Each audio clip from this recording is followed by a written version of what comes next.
Hello, everyone. Welcome back to .NET Conf. I'm here with my colleague and good friend, Jason. Hi, and Jason. We're pretty excited to talk to you about a topic that's, well, it's pretty near and dear to our hearts, I think. Xamarin.Forms. It's what we're really all about every day, day in, day out. Absolutely. We use it. We love it. We kind of eat, sleep, and breathe it. Xamarin and Xamarin.Forms. So actually, good opportunity to talk a little bit about us then. Absolutely. I'll go first. My name is Adrian Stevens, and so I work on the curriculum team for Xamarin University. You might see the logo on the charts here. And our team, create training materials. We create the courses that are taught live at Xamarin University. And Jason, I think you know a little bit about that. I do know a little bit about that. We actually are the team that gives those. So I'm a Xamarin trainer, and so my team, we give those classes. And we give live classes every single day. Multiple classes a day. We have a selection of 80 classes that we give live every single day, interacting with you guys. Much more interactive than we have an opportunity to do here, where we're talking to maybe thousands of people. We're actually talking just to a class of 20 or 30 people when we have these. You interact, we explain things to us, you challenge us, you help us figure it out together. A really, really good opportunity to learn Xamarin, to learn Azure, to learn unit testing. So we've got a whole lot of material. UI testing, as a matter of fact. Absolutely, and I think actually this session here is a perfect tie into that, because we're going to get you started in Xamarin.Forms. You want to continue the story, you want to continue to learn, head to Xamarin University. There's a ton of free training. We've got, almost 80 live instructor-led courses as well. Lots of great content. Hundreds of hours of live instructor-led training, and as he mentioned, the free stuff. So lots and lots of free computer-based training, free self-guided learning. You'll test out and you'll begin your process towards certification for free. So check it out, Xamarin University, university.xamarin.com. Perfect. All right, and let's get rolling. Let's talk Xamarin.Forms. All right, so yeah, I mean, we're really dive into Xamarin.Forms, give you an overview of what it's all about, show you how to get started, and then show you really what's you're capable of. What can we do? What can we really pull off with Xamarin.Forms? And actually, you'll be seeing even more of that throughout all of our .NET Conf sessions. We're going to be doing some pretty impressive stuff with Xamarin.Forms throughout all the sessions, but this is the intro session. Right. We'll keep it fairly basic. Yeah, but get you started and get you building apps, get you building cross-platform mobile apps. So awesome. I guess maybe the first question is why? And I think the simple reason is our users today have a lot of different devices. Now, I know I'm talking to a lot of developers here today, but developers have a ton of devices, but end users have a ton of devices as well. And developer may have 12 on their desk, but even your mom, even your dad has 3 or 4 on their desk. So everyone has multiple devices nowadays. Right, and they change devices throughout the day, and they grab the device for the task at hand, or maybe not even the work they're doing on the device, but what they're doing out in the real world. Exactly. And I think the simple lesson here is that as app developers, it's our job to interact with our users, get our users' data to them wherever they are on whatever device they're using. And that can mean writing multiple programs in multiple languages and multiple platforms. It sure can, and that's kind of the obvious approach. Absolutely. I'm glad you brought that up. Right. So we'd like to talk in Xamarin about, I guess, iOS, Windows, and Android. Right, they're our favorite mobile platforms. Absolutely, and they're the first ones that we think of for sure. And so if we're going to have to say hit a iPad and your Android phone and your Windows desktop, we really could be looking, if we took the obvious approach, at using a set of development stacks for each one. So a different IDE, a different language for each one. So I may be looking at Xcode and Swift for my iPad, and then for my Android phone, I'm looking at what are they using for the? It's not the Eclipse-based IDE, but the Android IDE. Oh, Android Studio. Android Studio. Yeah. I almost said Eclipse. Android Studio and Java for Android. Yeah. So, and of course Visual Studio for Windows. But that's obviously got some downsides. Yeah, and now it's not all negative. Of course, as you nodded towards, it's 3 different stacks, it's 3 different APIs. So generally speaking, it means probably 3 times the work. They're different programming languages, different development environments.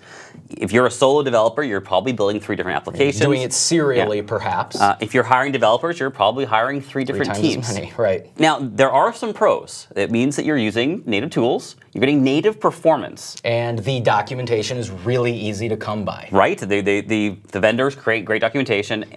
And you get apps that look and feel natural on the platform. Native performance, native look and feel, native controls, and full spread of APIs. Exactly. Right? If the device is capable of it, you can do it. Full access to full APIs. That's what those SDKs are built for. All right, and so But we don't want to duplicate our work, do we? We don't.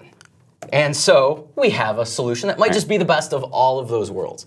We can maybe define our UI once.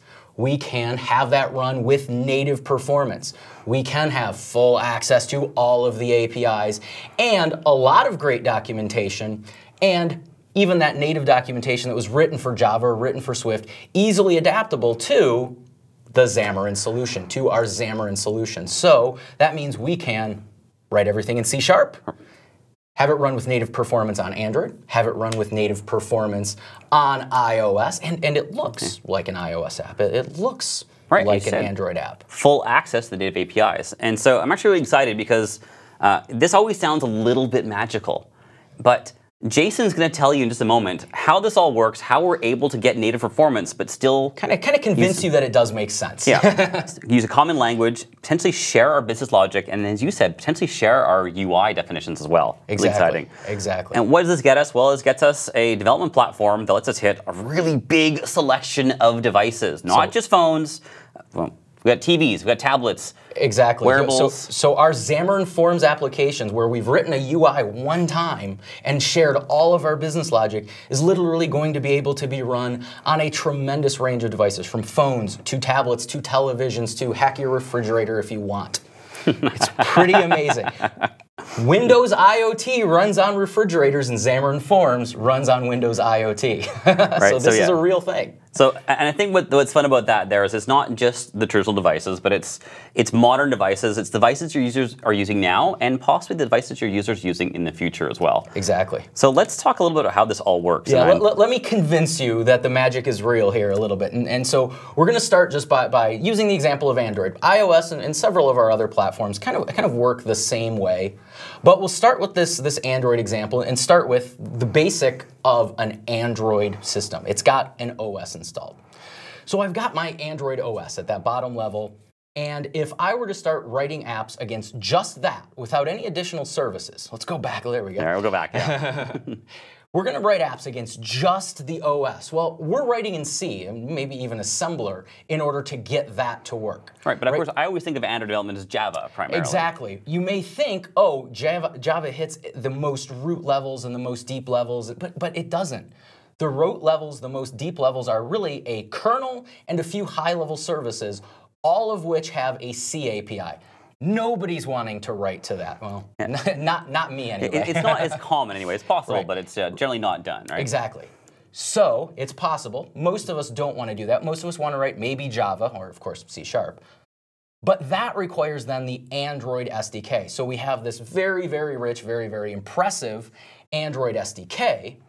And that then is what introduces all of those tools that Android developers are used to. A text field and a button and text views. All of that good stuff is introduced there. Right, so the API surface we code against as Android developers is provided by the Android SDK. Exactly, and so that's where a lot of the heavy abstraction comes in. That's where you're going to lose a little bit of performance because there's a heavy abstraction going on. But that's appropriate that applies to Java developers as well. So what Xamarin comes along and does is add some thin, lightweight wrappers around those classes. And so you're able to write C# and hit the entire API surface. You're hitting the entire Android API surface. And again, this applies to iOS and other platforms as well. We have full access because there's a lightweight wrapper for everything. So really, we're hitting the Android SDK, the Android API surface, as provided by Google. Exactly the same way a Java developer Not a lowest common number abstraction. It's not a simplified UI system. We've got the full access to the Android SDK. That is precisely correct. Now, I see another little box here, too. I see BCL. That's right. We're not just seeing that Xamarin Android has access to the Android SDK like a Java developer has, but rather we also have this BCL access. So what's that? Well, Xamarin Android also provides access, or has as part of it, the base class library. Now, the base class library is what you might also think of as the .NET framework. It's not quite exactly the same thing. It's the base classes of it, but that includes all of the things that you know and love as a .NET developer. So your list of T, your strings, your HTTP clients, everything that you're used to using as a .NET developer, all those classes, all those APIs, those are available to you as well when you're coding Xamarin Android or Xamarin iOS. So pretty fantastic. So it's not just a C# API surface provided by Xamarin, but it's a .NET API surface. Exactly. We're not just providing C# wrappers. In other words, not just letting you use your language. We're also letting you use that .NET platform.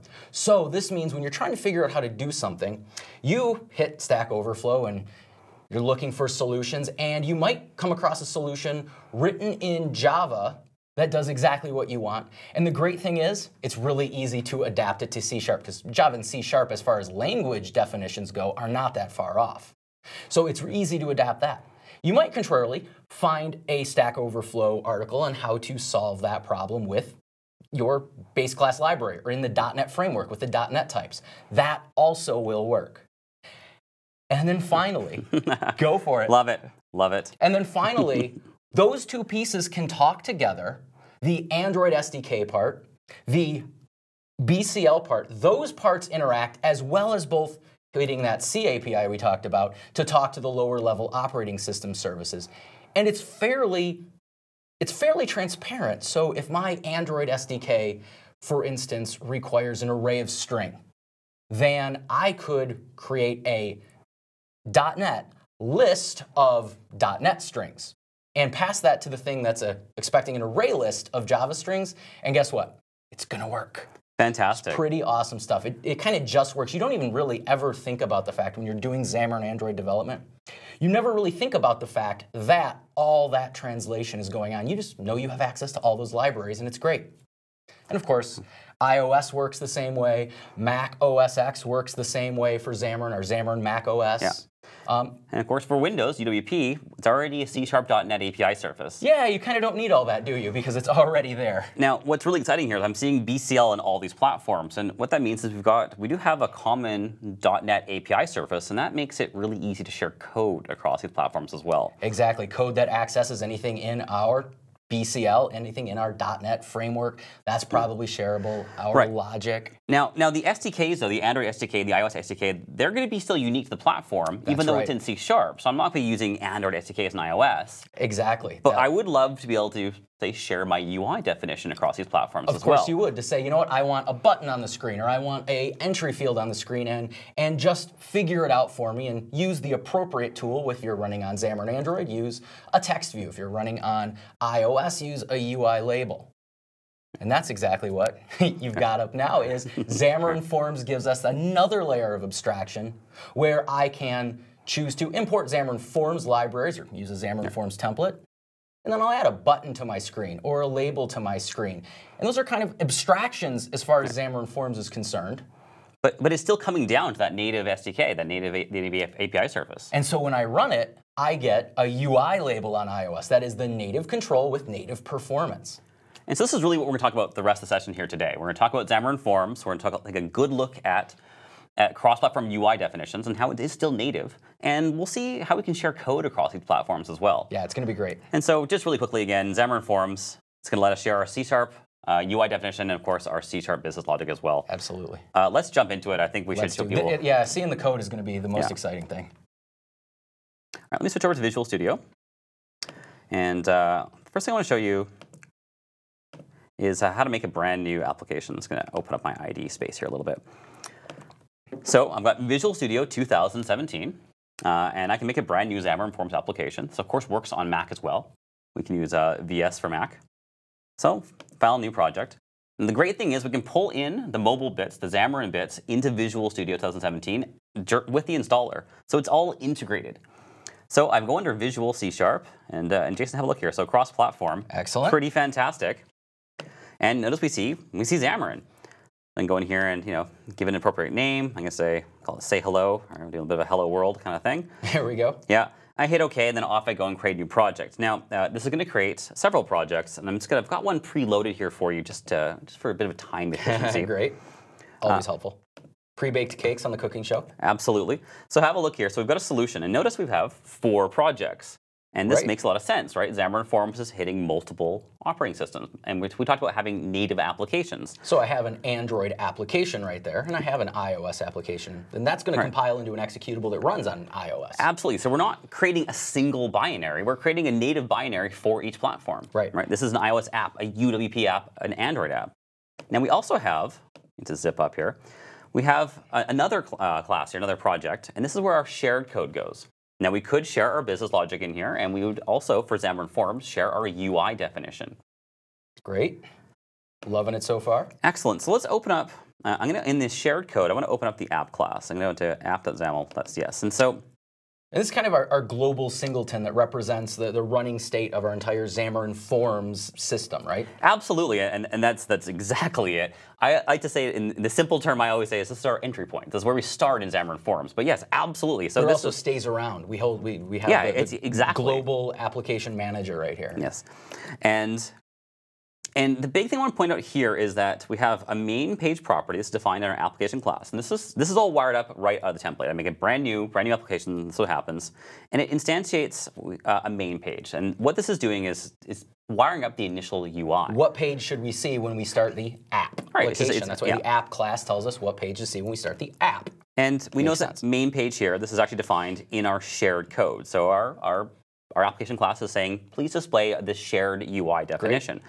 But that's a bit interesting because we're making native apps. So so far, you've shown me everything in Xamarin.Forms terms. Right. So how are we getting native UI here? So let's open up, say, our Android project. Great. So again, this is just an Android project. There's not a lot of trickery going on here. It's a standard Android project that compiles with the Android SDK, the Android tools, makes an Android app. Like any Android app, it has a main activity. Exactly. Now, you'll notice something just slightly different here, in that we have a customized version of the activity-based class here. We have a Forms app compat activity. So main activity is going to be your base class, or at least the activity in an Android app that has the appropriate attributes like that one does. Or is that your startup for any Android app? Right, because when we execute our Android application on an Android device with Android OS, it launches the main activity. It looks for the one with that main launcher attribute, which this one has. Exactly. This is just standard Android behavior. And then this special activity is just an extended activity with a little bit of extra wiring. It's Give us a little Xamarin.Forms love. Yeah, I think it's just so actually wire up some lifecycle events, subscriptions. And so notice here in onCreate, so rather than inflating a layout now, we're doing just a little bit of Xamarin.Forms specific work. So we're going to call in, and we're going to initialize Xamarin.Forms. And then we have this method here called load application. And this news up app. And this is the app from our shared code. So this news up our app class, our application singleton, as you mentioned. And that's the thing we were looking at AppXaml CS before. So Android is still doing what Android does. It has an activity. It starts up the way an Android app always does. But it explicitly has code to turn rendering control, to give control to that Xamarin.Forms engine. Absolutely, exactly. So it's still Android doing Android. All right, so our shared UI definition then gets converted into Android controls. Into the Android controls because it's still part of that whole Android lifecycle. So we load up that app, and right there where we're saying load application, it might see that, oh, there is a button. And so let me, Android, with the Xamarin.Forms Android reference that I have, know that that becomes a widget button. Exactly. Great. And so we get the native performance still. And we see something very similar on the other platforms. Again, we see, let's see here over in, here's a load application. I think they're missing the Xamarin.Forms init here. I think I may have bumped that. We just bump over to, we'll put that back in a moment. Look at the iOS and our app delegate. And we scroll down, we'll see something very similar here. So here's our Xamarin.Forms init and our load application. And I'm going to do this really fast while I'm here. Initialize that. We're going to grab that, put that back in our UWP project. Yeah, a little bit of fix there. We're initializing. Yeah, we'll come back to that in a moment. Oh, you know what? Yep. My mistake. UWP actually. UWP, it's actually in the main page XAML of UWP. It's in the app class, I believe. Now the great thing here is little live. There it is. There it is. All right, so we already have it. We're in good shape. Excellent. I almost forgot there. And actually, the lesson here is that we don't really worry about this. This plumbing is really interesting to see, but we're not that concerned about it. Right. But even as people who do this every single day, like, we don't touch that part because it's part of the template. So perfect. We poke around a little bit. And so let's just fire this up. Well, actually, let me show you one more thing. So that main page definition now, I'm going to go back to our shared code. So again, we see that's been initialized on all of our platforms. And to see here, we have something called a label, and this is just a simple text element. So I can now set my Android head project or platform-specific project and execute it. So I'm going to run this here, and we'll run this on the Android emulator. All right, these take just a second to deploy, so we'll refresh ourselves here. A glass of water. Up we go. And so basic Hello World style application, we see label, but this is using the standard Android fonts.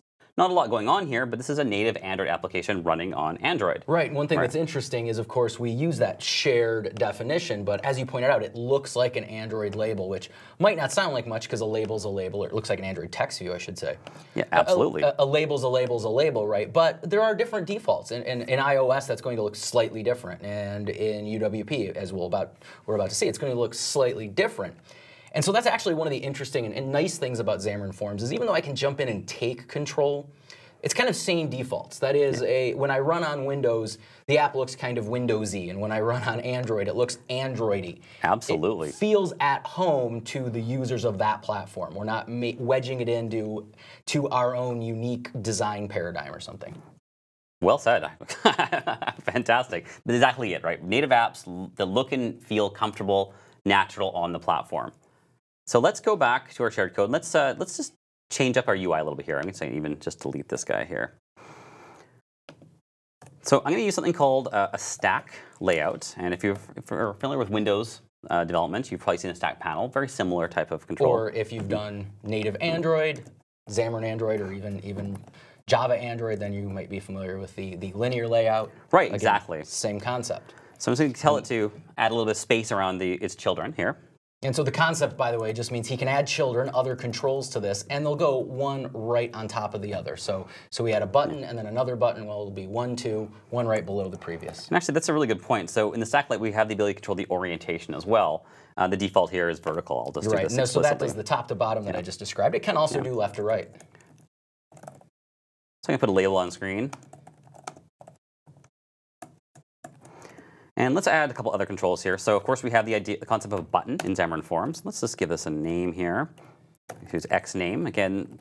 So notice that we're using XAML, and this is, if you're new to Xamarin.Forms, this is really the same XAML you use on other Windows technologies, on other Microsoft technologies. Right. Very similar to what I would use making a just plain UWP app. Absolutely. Now, of course, the types are different, right? The elements, the UI definitions are different in Xamarin.Forms. Because it's creating different classes. Right, but the XAML is the same. It's the same XAML language.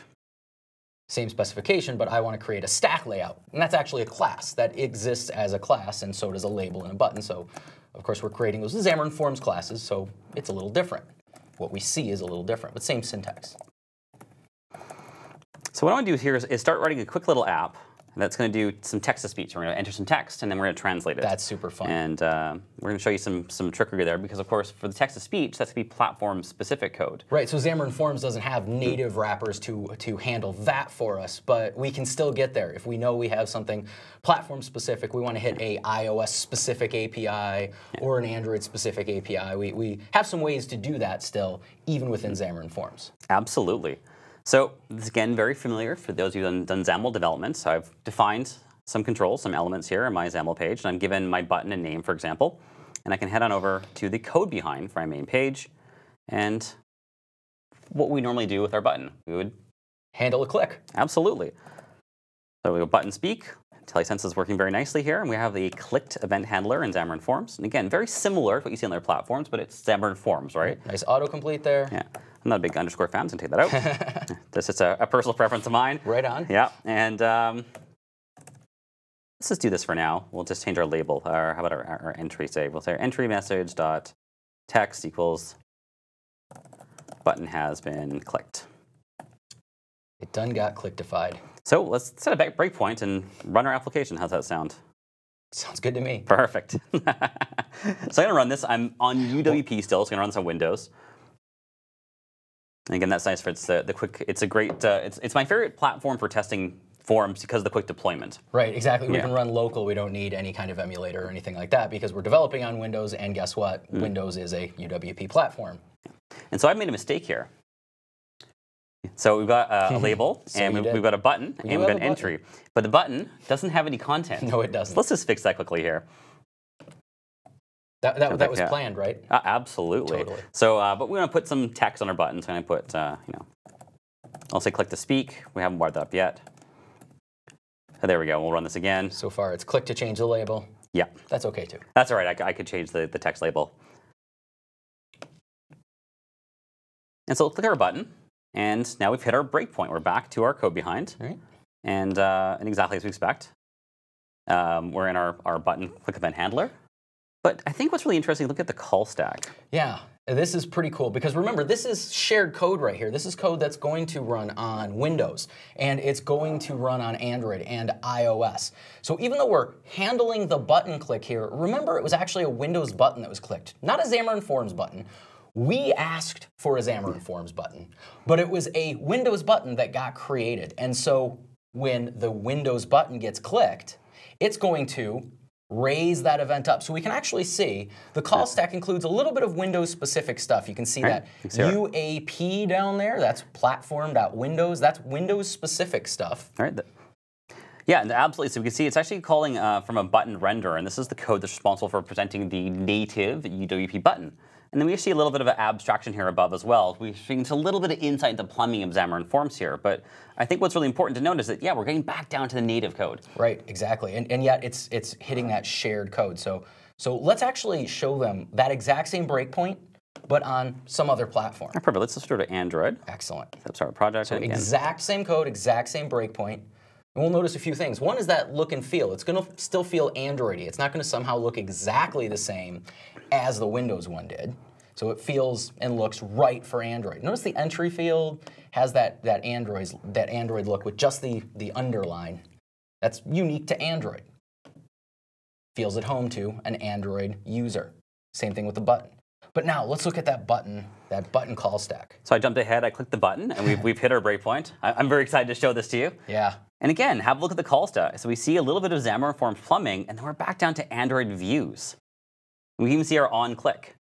Yep, and so once we get into this object and a big GUID stuff, this is where, of course, our Visual Studio call stack doesn't really do a super job of showing us an entire Java call stack, because that's actually what's going on. Those are Java files from here on out executing the Java SDK and then on down to our Android operating system.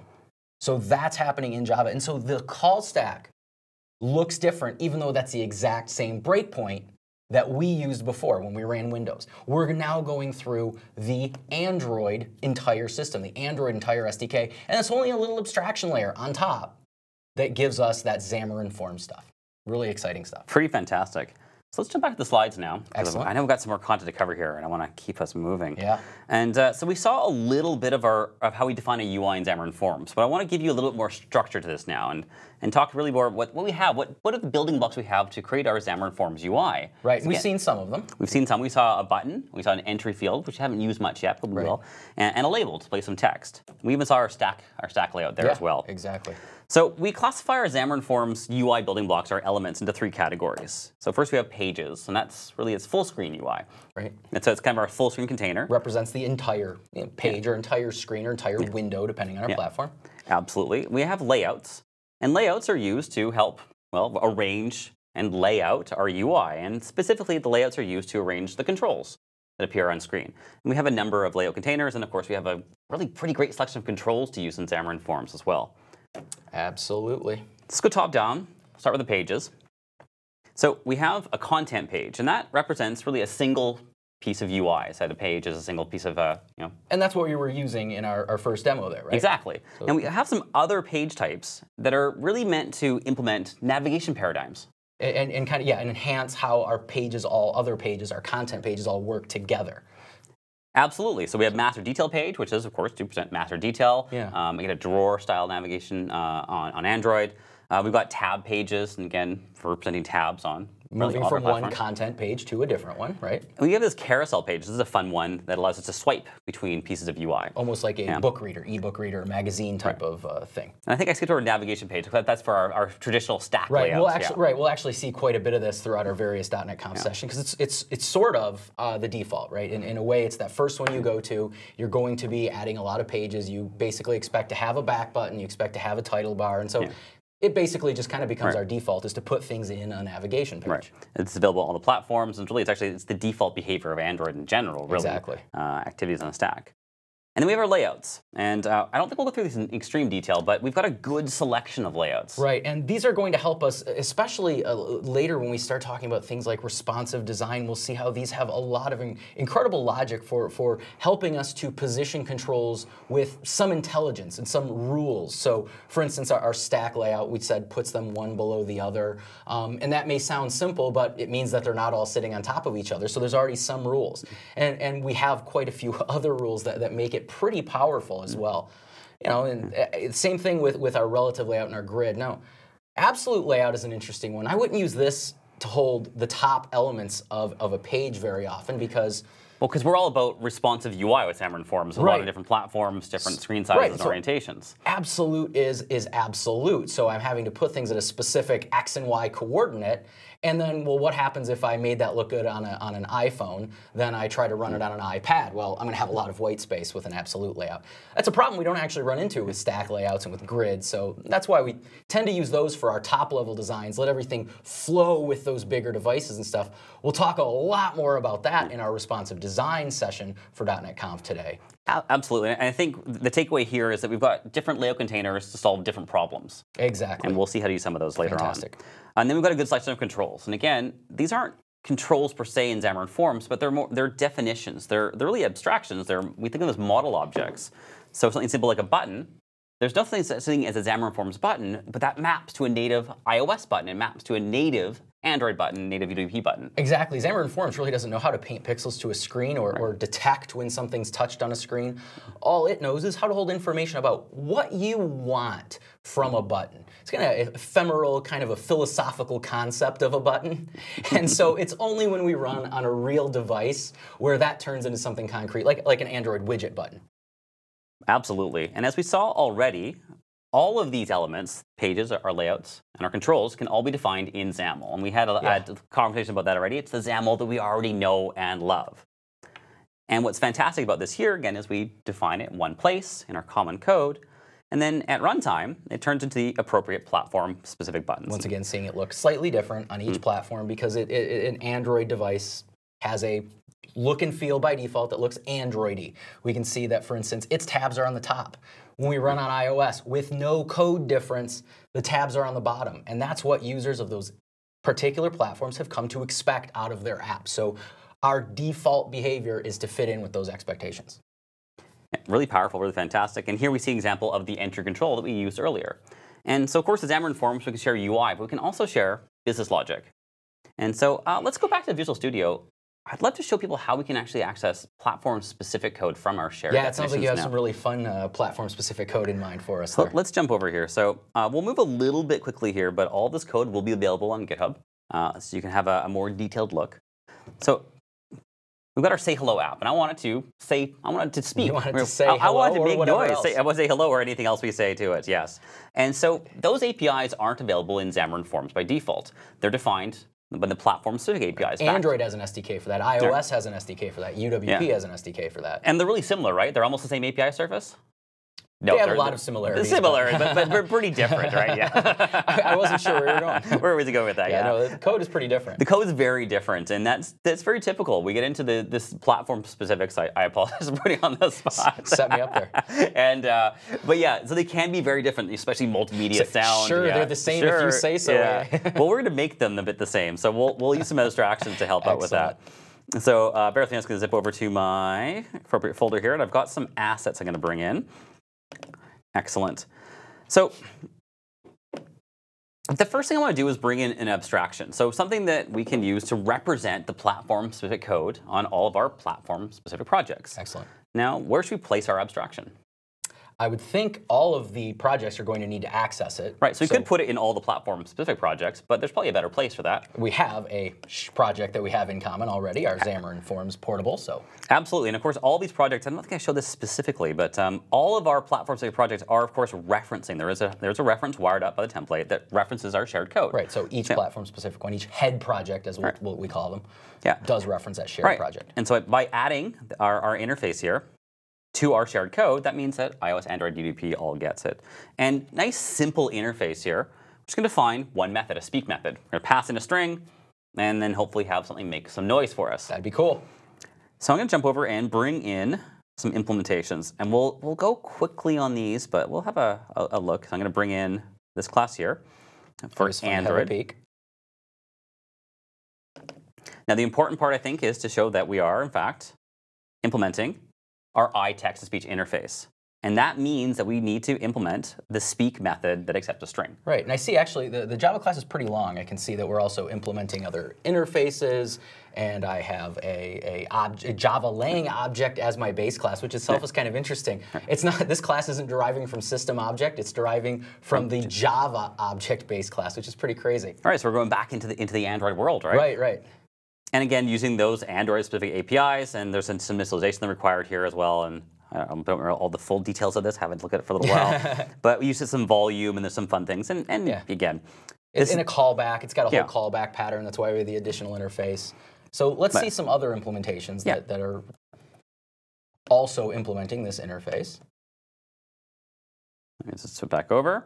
We'll bring this into our iOS project. iOS one. Oops, I think I misclicked. Lost. It's lost forever. We'll try that one more time. We're not sure where he drag and drop that to. Oh, hold on a second. Love that touchpad behavior. Yep. I'm more a mouse guy generally. There we go. Nice and clean. My mouse. And well, we'll get there. We'll get there. Let's open up our implementation. I'm gonna give Adrian my mouse now. The great news now is if there's a compilation error, I know we're definitely on. It's not my fault. Random iOS code. Pretty quick here. On iOS, implement text-to-speech again. There's our speak method, and actually this one's pretty concise. Yeah, it's amazing, isn't it? Yeah. So different API surface for different platforms, and let's just drag it into UWP. I think, in the interest of time, I won't show it to you, but I will put it in. This one's pretty simple too. Yeah, this one actually is not. Okay. Is not at the Android level of complexity. Perfect. Yes. All right. Quick demo there. So, okay, great. We've got an abstraction. We've got it in each project. How do we get to it? We've got a lot of different ways to do this. I'm going to show a really quick and easy way, but there's some really powerful patterns we use in Xamarin.Forms for this as well, right? So head over to my app class. As Jason mentioned, this is our singleton. This is always around for our applications. Let's make a public static property of type text-to-speech. Let's just call this text-to-speech. And I'm just going to hang this property out here. And what I want to do is in each platform-specific project, I want to wire this up. Not even a property. It's not even a property. Sorry, it's a field. Yeah. All right, you're making me feel guilty now. Let's go fix that. We'll get our getters and set it on there. Perfect. Thank you. All right, back to it. So now I'm in the main activity for Android. So right before we initialize Xamarin.Forms, let's just reach into that. So I'm going to go app. So this is a platform-specific code on Android right here. Right. This is platform-specific, but of course I'm referencing the shared code, and I have access to the app class. Right. In fact, it's also right where you're about to reference the shared code in order to load it up. Exactly. Just before doing that, you're going to set a property with something platform-specific. Absolutely. And so all we have to do is assign something that matches the shape, that it really just implements the interface. Right. So we're going to add our text-to-speech in the Android project. So text-to-speech service right there represents that one that's in the Android project, that's sitting in that Android project with that Java lang object definition and all of that. Right. So of course, when we run this on Android, it's going to run this code. It's going to assign this property with the Android code. But what's so powerful about this is I can repeat this. Now, I want to keep things moving, so I'm going to zip on down just to Windows here. And let's go to our main page. I can do the exact same thing in Windows. Now it looks like the same code, but it's not the same class. Our text-to-speech here now is the Windows implementation. The one that's in that Windows project, yeah. Because we're executing in the UWP application.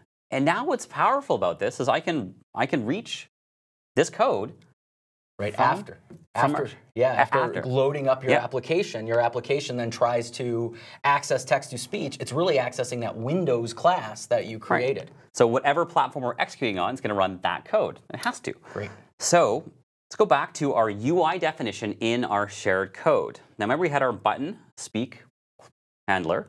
So let's get rid of the code we put here.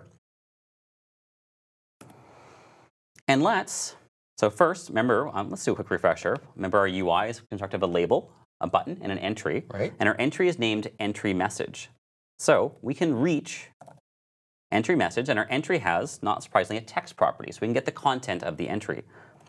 So what I want to do is I want to use that text-to-speech class. Well, the property that's now been assigned in the platform-specific code, but this is defined in our shared code. Right. As an instance of some concrete implementation. Right, and then what was the method again? We had the interface? Speak. Love it, right? Speak takes the string, simple. and we're going to pass in the string from our entry. And that's it. So we're now able to do cross-platform text-to-speech in Xamarin.Forms. So now, moment of truth. Is it going to run? Let's try this on Android first. I've got it queued up. All right. How's your volume? Let's see here. Get your mic nice and close. 100%. Yeah, I'll lean in. We're just going to deploy to our Android emulator here. We'll give this one moment. Can we hang a mic right off of our laptop so that we can hear? Didn't deploy. I wonder if we have a. Do we have a? All right. Let's have a look here. Help. AV Foundation. That's a new one. So that is that may have been, I think that may have been my mistake when I slipped. There it is. That's the iOS. That's our iOS one hanging on the Android project. We found where the random drop of iOS. Let's get rid of that. No problem. Let's get the other there. There we go. Perfect. All right. I'm sure everything will be perfect now. Drum roll, please. And should look good. And we've got our mics ready, our sound ready. Our smiles ready. Absolutely. So look at the build just a moment here. Have to cheese for the success. Oh, okay, super. It's not going to play for us because we're hooked to a Docker so it looks right here. Okay. So it looks good, and it's gonna work for everybody else except for us. Okay. Well, so the code is on GitHub, so you can see it. But what I want to do then in that case is let's debug it. Well, they should hear it. We just won't. Oh, interesting. Because we're docked. Let's find out. So we'll put in a message. Yeah. Oh, yes, so. Hello. I'm going to make it short because I don't want to type too long on this on the soft input keyboard. Hello, all. That sounds good. Excellent. Hello, all. Right, so my audio has been rerouted. Right. But let's do this one more time and let's just step through the code. They heard it. That's the important That thing. is the important part. I think what's really powerful here is let's go back to the emulator. I'm going to hit click to speech. And let's step in. Oh, turn my function keys on one more time. One more time. Hello, all. Okay, perfect. Step in. And so notice, okay, we've now gone from our shared code to our platform-specific code. I'm back over in Android. In the text-to-speech service Android. Because again, we're executing on Android. The shared code is just being consumed by our platform-specific. Really powerful, really interesting, and really cool so you can debug between the two. Exactly. And so Android turned control over to Xamarin.Forms. Hello, all. Android also has the ability to put hooks back in to say, hey, when you need to do something special, come back to me, we can do platform-specific stuff. And so that's really what happened is now we're able to move back and forth pretty seamlessly. When we have something that's going to be shared across all the platforms, it's going to be in that Xamarin.Forms project, whether it's logic or whether it's UI. If we have something that needs to be tweaked for a particular platform, we have several techniques, and one of which we just saw. Very cool stuff. So now we're getting a little bit shy on time, but I want to show you one more project first. We're not going to go through this one in a lot of detail, but just show you that we can build more than just get it even more elaborate. Get some things going with it that are kind of a little bit more complex and that still look good on all platforms or on a lot of platforms. This is further up on UWP, but again, I want to show you this is the same basic structure. We've got shared code and we've got our 3 head projects. Yeah. And but this is using it's using the BCL. It's using platform-specific APIs. It's even using some third-party packages here as well. We got some kind of neat layouts going on. So here we actually see the master detail page, and you'll notice there's not much in here yet. This is actually going to hit a REST web service. So, and that's actually in shared code as well. So we didn't have to write platform-specific code to access the internet or do anything like that. They're all sharing that same code to hit the REST web service. And did it hit? It does have to hit the REST web service, and so maybe that's Just try a second deployment quickly. It could be a latency issue. We'll try one more time. Or maybe you'll see an empty list view. There we go. There we go. Great. Probably just being impatient. Probably had to wake the Azure service up, actually, since no one's hit it today. I think you're absolutely right, actually. So absolutely, this is hitting a REST endpoint on an Azure Web API. We're getting live data, a little bit risky in our demo here, Right. but it came down. And I want you to notice here that we've got, this is master detail. This is displaying appropriately on UWP. And we're going to we get some details. We're going to load images. We're going to pull down more data from the REST service. And if you wait a moment. Not only, by the way, has no one actually accessed this endpoint today, but we actually redeployed this exact application to Azure as part of our previous session. So we like to live dangerously. Yeah, so we're a little bit on the edge here. So hopefully, and there we go. I love it. Wonderful. So look at this. We've got images, we've got text, we've got a list view. It's a scroll up. It's touchable on my screen. This is all the data we've got. And these actually, what it's doing is we're sending it data from these little guys. So we've got an Internet of Things and Azure session going on later in .NET Conf, where we'll talk all about how to load up and get data from all sorts of different devices, process it in Azure, and then we'll end up actually building a client app very, well, exactly like the one that we're seeing here. Absolutely. So a lot of fun with our .NET Conf sessions today. But again, what I love here is we can build powerful applications in Xamarin.Forms. It's not just simple. The text-to-speech is fun, and that's a great feature for accessibility. But we can do complex things with complex navigation patterns. We can pull in. This is a third-party package for the graph. Yeah. We can pull in images, multimedia. And this is looking great in desktop. And because it's using so much of the real estate, you might think that it would look kind of bad in a mobile paradigm, but actually it flexes brilliantly and handles that brilliantly. So it looks good in a mobile paradigm as well. Absolutely, we can do some really powerful responsive UI interaction. We respond to layout changes and screen sizes in Xamarin.Forms as well. We'll talk more about that later on. I think we will. Okay. I think we might just be mentioning a few things about that. All right, so let's jump back to the slide. I know we could carry on for a while, but I think we've got time to wrap up the session. Time to wrap up here, yeah. Okay, so hopefully you guys are excited about this as we are, and if you want to learn more, we've got some great links on screen here. So first, we mentioned the source code. Absolutely. Check out the source code for not just the client app, but actually the devices and the Azure stuff is all up there. So you'll be able to see that. But first, check out the other sessions where you'll learn all about how to use it. Yeah. If you're brand new, you haven't started, all you really need to do is get Visual Studio, and that'll kick off the Xamarin installation and get you all the pieces you need. So if you want to get started with Xamarin, download Visual Studio. If you hopefully already have it. And when it comes to learning lots and lots and lots about Xamarin.Forms, about Azure, about all of this stuff, we are your place to go. So Xamarin University, we have tons of free material to help you get started, and we have tons of live classes where we will have cool conversations and figure things out together. Yeah. Like I learned exactly this kind of stuff and beyond. Exactly. And again, interact. Not so much me talking to you as much as us all interacting together. So really fantastic experience.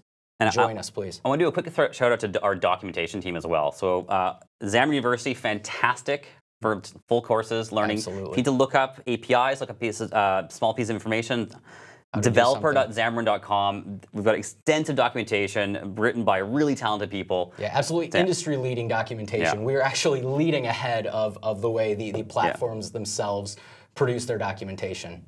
Yeah, so check them out. Awesome. Thank you guys so much. It's been a pleasure. See you next session.